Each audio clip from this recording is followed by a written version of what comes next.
Hey guys, good morning. তোমরা সবাই কেমন আছো? আশা করি সবাই ভালো আছো। আর বড়দেরকে জানাই প্রণাম, ছোটদেরকে জানাই অনেক বুক ভরা ভালোবাসা। আর আজকে প্রণাম জানানোর কারণ, আজকে একটু গুরুত্বপূর্ণ একটা কাজ করতে চলেছি। তো তোমাদের আশীর্বাদ ছাড়া অসম্পূর্ণ, তাই আশীর্বাদটা পেলে সম্পূর্ণ হবে। তো তোমরা সবাই আশীর্বাদ করো। তো তোমরা টাইটেল আর থাম্বনেল দেখে বুঝে গেছো আজকে কি হতে চলেছে। তো হঠাৎ করে আয়োজন করা হয়েছে। তো জীবনের মানে ভাবতে পারিনি যে এই সময়ে এই কাজটা করবেও। তবে সবার বিয়ের আগে হয় রেজিস্ট্রি ম্যারেজ, কিন্তু আমার বিয়ের পর হচ্ছে। তো আমি ভীষণ খুশি। আর আমি ভাবতে পারিনি ও এই সময় করবে, আর হঠাৎ করে আয়োজনটা করা হয়েছে। তো তোমরা সবাই আশীর্বাদ করো। আর এখন ঘুম থেকে উঠে আমি পাশে বিছানা থেকে স্টার্ট করে দিলাম, কেননা খুব তাড়াতাড়ি করে রান্না বান্না করে বেরোতে হবে। বাকিটা তোমরা রেজিস্ট্রি ম্যারেজ অফিসেই দেখবে সেখানে কি হবে। আর আমাদের সাথে সাথে আরও 3 জন মানে ওখানে বিয়ে করবে আর কি, আমাদের পরিচিত। তো গাইস, এখন বিছানাটা গুছিয়ে তাড়াতাড়ি করে স্নান পুজো সেরে তারপর রেডি হয়ে তারপর আমরা সবাই মিলে একসাথে বেরোবো। তোমরা দেখতে থেকো, সাথে থেকো। বাড়ির সমস্ত কাজ সেরে তাড়াতাড়ি করে বেরিয়ে পড়লাম। আর বাড়িতে শ্যুটটা নিতে পারলাম না, বাড়ির পাশে মেশিন চলছে, শব্দ হবে তাই। তো যাওয়া যাক তাহলে। ট্রেন করেছে ট্রেন যাবো আর কাঠালো কেটে হয়ে গেছে। আমরা এখানে ফটো তুলতে এসেছি, আর ফটো তুলতে এসে যা কাণ্ড হচ্ছে, মাথা কেটে যাচ্ছে তো মুখ কেটে যাচ্ছে। ফটো তুলতে এসে ভীষণ মজা হচ্ছে। অনেকক্ষণ ধরে ফটো তোলার চেষ্টা করছি আমরা, ফটো ভালো আসছে না, কিন্তু এখন মোবাইলে শেয়ার করে ফটো কপি করা হবে। তো দাদা এখন আসেনি, তো আমরা সবাই আর কি আজকে এখানে ফটো তুললাম। আজকে আমি বিয়ে করব। এখন বলছে তো বিয়ে তো আগে হয়ে গেছে, নতুন করে আবার বিয়ে করতে হচ্ছে। আমি বলে দিয়েছি সকালবেলা সবাইকে সাক্ষী বানা হয়েছে।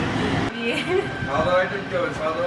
খাওয়া দাওয়া আইটেম, দাদা বলছি খাওয়া দাওয়া কি যে হবে সেটা তো ভাবা হয়নি। হোটেলে গিয়ে ওখানে যা মেনু থাকবে সেই হিসেবে খাওয়া দাওয়া হবে। আমরা বর্মন নাম্বারতে যাবো। যেমন সবথেকে বড় কথা একটা কেক নিয়ে আসতে হবে, সবাই মিলে দাঁড়িয়ে কেকটা হ্যাঁ, কেকের সেলিব্রেট। আমি তো লাগিয়েছি সবসময়, আমার দিক থেকে কোনো আইডিয়া নেই। এখানটাই নেই।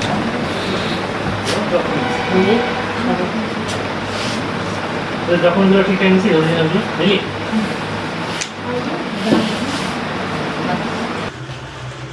কই এখানে আসো একটু, বিড়ালের জল খাক, তুমি এখানে আসো। গিফট কিনে এনেছি, দেখো কেমন হয়েছে। তুমি আমাকে পড়াবো, আমি তোমাকে পড়াবো।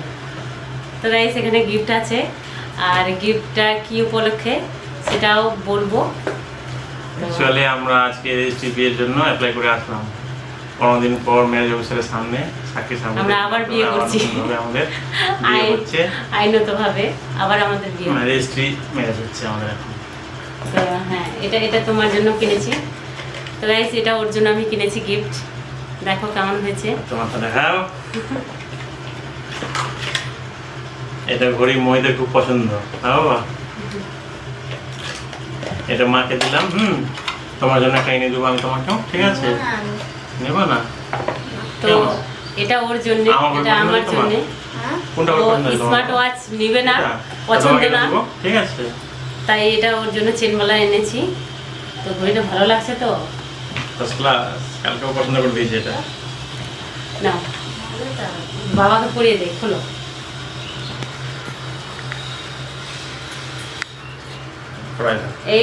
এই ঘড়িটা কেনার উদ্দেশ্য একটাই। কি উদ্দেশ্য জানো তো? তুমি এই ঘড়িটাতে টাইম দেখবা আমার জন্য।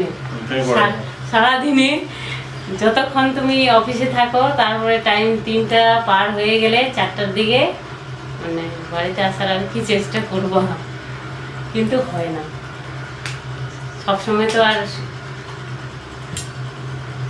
কোনো সময় বেশি কাজ থাকে, তাই একটু লেট হয়ে যায়, সেটা তো বুঝি, কিন্তু তবুও যে কেউ তোমার জন্য অপেক্ষায় আছে।